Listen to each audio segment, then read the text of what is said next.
It's Valentine's Day, and it's also the end of Marriage Week. The Relationships Foundation, which describes itself as having Christian roots, says broken relationships are costing the government billions of pounds a year, and more needs to be done to promote marriage.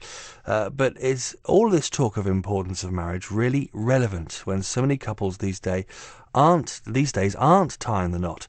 Peter Lynas is from the Relationships Foundation and has been carrying out their research, and he joins me now. Good morning to you. Good morning. Why do you promote marriage as being the best way for families in a modern society? It's interesting you were saying in our changing society, one of the things we found is that 89% of young people still want to get married. That's an aspiration for them. And although things are changing and there are more cohabiting couples, married couples outnumber them sort of on 5-to-1 ratio. So marriage is still the predominant form of relationship. And the reality is, and from the research, is that marriage has a number of benefits, and they're fairly overwhelming in terms of how much longer you live, how much healthier you are, and how much happier you are. In fact, the longevity effect of marriage can offset the consequences of smoking. So it has a big impact on people's lives, and children do better and when they're raised in a married couple relationship too, and the stability is good for society as a whole. So why should marriage make for a more stable family then, Peter? One of the things in our research we noticed was this concept of sliding, against deciding that lots of young people are sliding into relationships and maybe because somebody's lease ends they end up moving in together, and they've never actually made a decision that they want to spend their lives together. They've just sort of slid along, and then suddenly something happens. It could be a bad thing such as somebody losing a job, or a good thing such as somebody falling pregnant, but at that point they suddenly have to make a much more serious decision.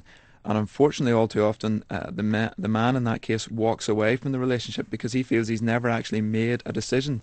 And so we're encouraging better relationships education to get people to make conscious decisions, because marriage has that decision element to it, and that seems to be one of the key reasons why people who are married stay married longer and have a more stable relationship. How do broken relationships cost the government billions of pounds? Well, the big thing that we're emphasising is there's a huge emotional cost for the people involved, and it's very difficult for them, but also the taxpayer has to step in and pay a great deal more benefits. There's higher medical costs and education costs, because unfortunately those who are divorced and the children in those situations do bear higher costs. They're more likely to attend their GP, more likely to be excluded from school. Not all of them, but in general and across the board, the costs rise, and unfortunately the government, and that's us as taxpayers, step in to the tune of £1,350 a taxpayer each year. But what we want to emphasise is, because of these costs, the government should take more steps to prevent this happening and step in advance, help people be better educated about relationships, and realise that there will be problems along the way, but there are people you can turn to, there's advice you can get to help you continue that relationship and to build it and make it stronger.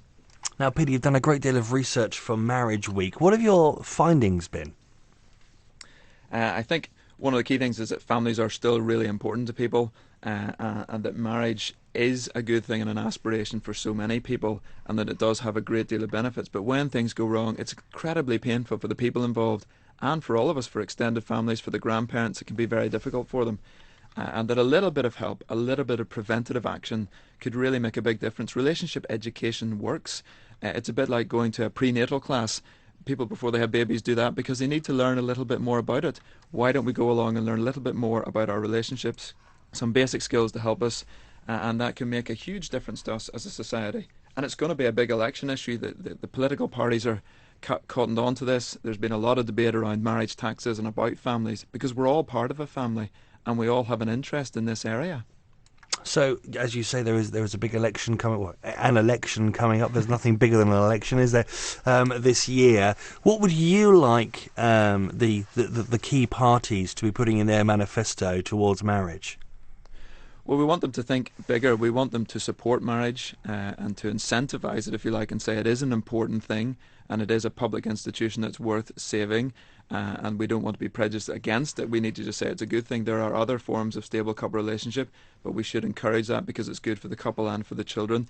But also think bigger about families. What about the role of grandparents within families and the critical role they play? And family businesses are the key to our economy and the key to recovery, and they play a great deal of role. So we're saying that family involves so many areas. The parties need to think bigger when it comes to families and really take the lead and say, yes, marriage is important and it works and we're going to support that, but will support people in any sort of relationship they're in and help them build stronger and better relationships. Peter, great to talk to you. Thanks for coming on this morning. Peter Lynas from the Relationships Foundation.